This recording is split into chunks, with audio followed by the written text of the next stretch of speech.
Aliment ləğv olunsa, əlbəttə ki, boşanmanın sayı bir ildə 30 min yox, 30 nəfərə düşəcək. Aliment almaq üçün bilirsən nə qədər qızlarımız ərə gedir.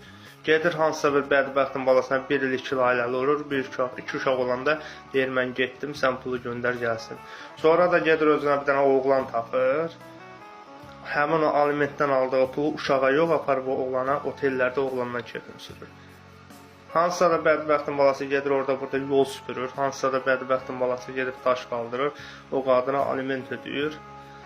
O da gedir otellərdə olanlardan kefin sürür həmin pulla. Hamısına şamil eləmirəm. Yəni o aliment alıb uşağına yedizdirənlər də çoxdur. O üzlənərək qadınlara deyirəm.